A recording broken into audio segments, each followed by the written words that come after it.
Hi అండి. ఇప్పుడు దోసకాయ, టమోటా, ములక్కాయ, ఎండు చేపలు కర్రీ వండుతున్నానండి. ఇదిగోండి చూడండి, ఎండు చేపలు, ములక్కాయలు. నేనైతే 20 నిమిషాలు నీళ్ళల్లో చేపల్ని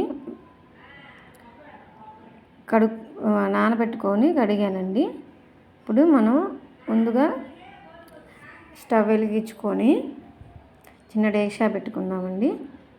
చిన్న డేక్షా పెట్టుకొని డేక్షా కొంచెం వేడెక్కిన దాకా ఉండాలండి. కొంచెం వేడెక్కిన తర్వాత మనం తగినంత ఆయిల్ పోసుకోవాలి.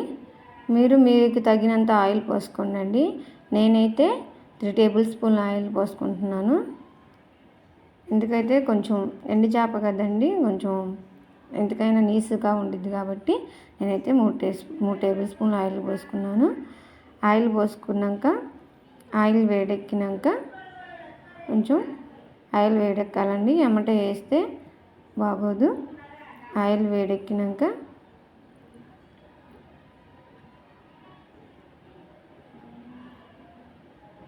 పచ్చిమిర్చి వేసుకుంటున్నాను. ఇదిగో చూడండి, పచ్చిమిర్చి వేయంగానే చిటపట అనింది.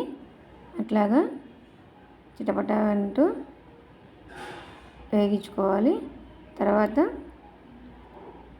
ఉల్లిపాయలు కూడా వేసానండి. నేను ఉల్లిపాయలు కూడా వేసి గంటితో ఇట్లా తిప్పుకోవాలండి.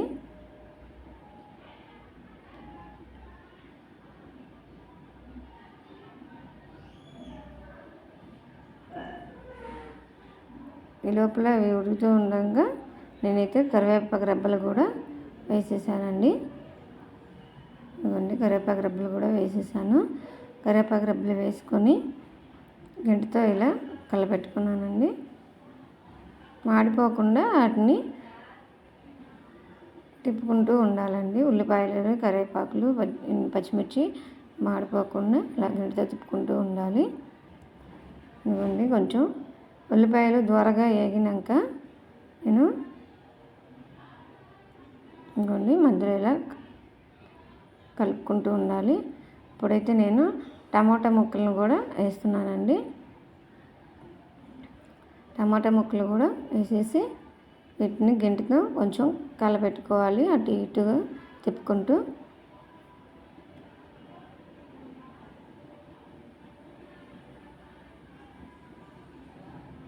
ఇంకొంచెం చూడండి, ఇలా కలపెట్టుకుంటూ తిప్పుకుంటూ ఉండాలి. తిప్పుకుంటూ ఉన్నాక అవి టమోటా ముక్క ఉడకాలి కాబట్టి అండి నేను మూత పెట్టుకొని ఉడకపెట్టుకుంటున్నాను. ఈ లోపల మనం చిన్న బాణీ పెట్టుకొని దాంట్లో నూనె పోసుకొని ఎండి ముక్కల్ని ఇలాగా నూనెలో వేపుకుంటానండి. నేనైతే మీకు నచ్చినట్టు మీరు వేసుకోవచ్చు. ఇదిగోండి, ఇలా వేసిన వెంబటే గిండి పెట్టి ఇలా తిప్పకూడదండి. ముక్క అనేది అతుకుపోయి మెత్తగా అయిపోయిద్ది అండి. అందుకే నేనైతే కొంచెం వేడెక్కినాక ఇదిగో ఇలాగా తిప్పుకుంటున్నానండి.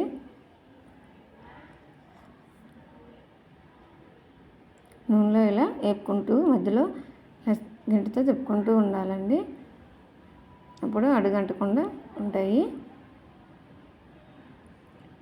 ఇంకోనండి, ఇప్పుడు మూత తీసి చూద్దాము. టమోటాలు అయితే ఉడికిపోయినాయండి. టమోటా అయితే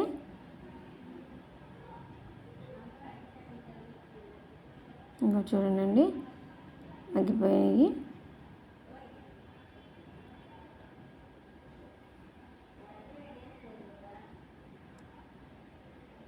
చూడండి, అలా టమోటా అయితే మగ్గిపోయింది. ఇప్పుడైతే నేను ములక్కాయ ముక్కలు కూడా వేసేస్తున్నానండి. ములక్కాయ కూడా ఇవ్వండి, ఇలా ములక్కాయ కూడా వేసేసుకొని గంటితో ఇలా కలపెట్టుకోవాలండి. ఒక 5 నిమిషాలు అలా కుక్ చేసుకోవాలండి.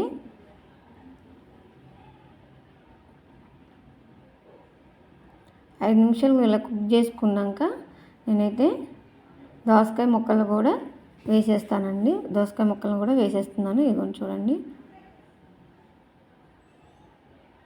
దోసకాయ ముక్కలను కూడా వేసేస్తున్నాను.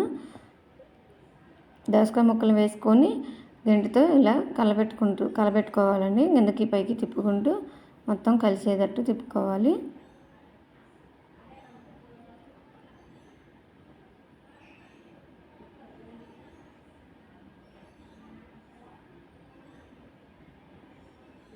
దోసకాయ ముక్క అనేది ఉడకాలి కాబట్టి అండి నేను కొంచెం మూత పెట్టుకొని ఉడికించుకుంటానండి. అంతేకాదండి కొంచెం టేబుల్ స్పూన్ ఉప్పు వేసుకొని ఉడకబెట్టుకుంటానండి ముందు.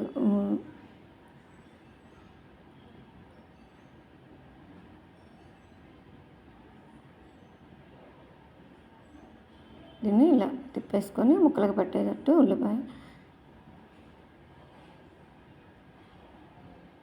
మూత పెట్టేసి ఒక 20 నిమిషాల పాటు కుక్ చేసుకుందామండి.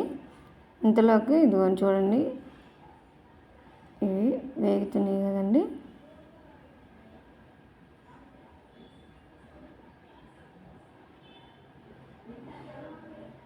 మరీ మాడిపోయేటట్టు వేపుకోకూడదండి, నీట్గా దోరగా వేపుకోవాలి. అంతే అండి. ఇప్పుడు మూత తీసి చూసుకుందామండి. దోసకాయ ములక్కాయలు అయితే ఉడికిపోయినాయి. ఇదిగోండి ఉడికిపోయిందండి.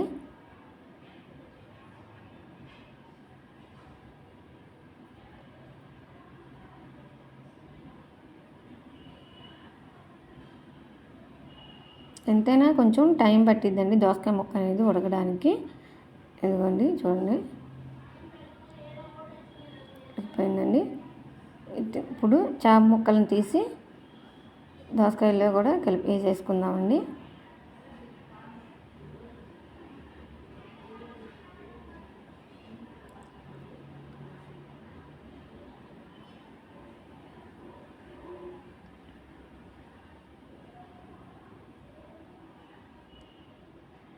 వాటిని కలిసేటట్టు కిందకి పైకి తిప్పుకోవాలండి.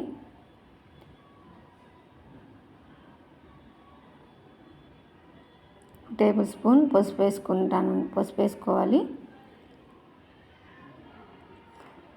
2 టేబుల్ స్పూన్లు కారం వేసుకుంటున్నానండి.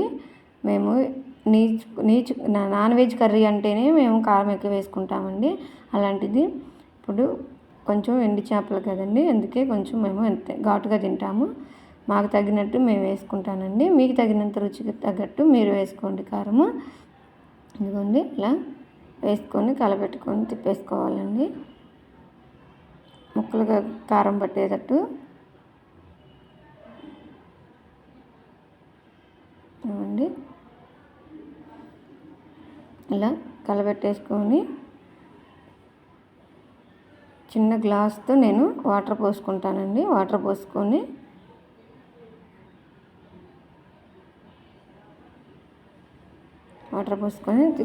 కొంచెం గంటితో ఇలా కలబెట్టుకొని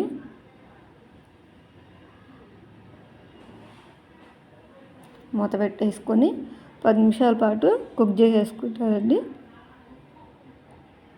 ఇంకోండి మొత్తం ఉడికిపోయింది కూర అయితే. చూడండి, ఇప్పుడు నేను కొంచెం గరం మసాలా అనేది వేసుకుంటున్నాను.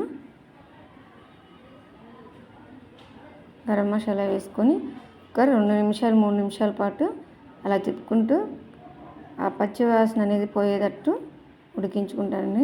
చూడండి ముక్క కూడా ఉడికిపోయింది. ఎందుకంటే కూర దించిన తర్వాత దగ్గరికి పడిపోయిద్దండి, అందుకే నేను కొంచెం చారుగా ఉన్నప్పుడే దించేసాను. తర్వాత కూడా దగ్గర పడిపోయిద్దండి. ఇంకంతే అండి, కూర అయితే కంప్లీట్గా అయిపోయిందండి కూర. అంతే అండి. మీకు నచ్చినట్టు మీరు విధానంలో ఎలా చేస్తారో కామెంట్ బాక్స్లో కామెంట్ తెలపండి. నేనైతే ఇలా చేస్తానండి, దోసకాయ ఎండు చేపల ములక్కాయ కూర. అంతే అండి కూర.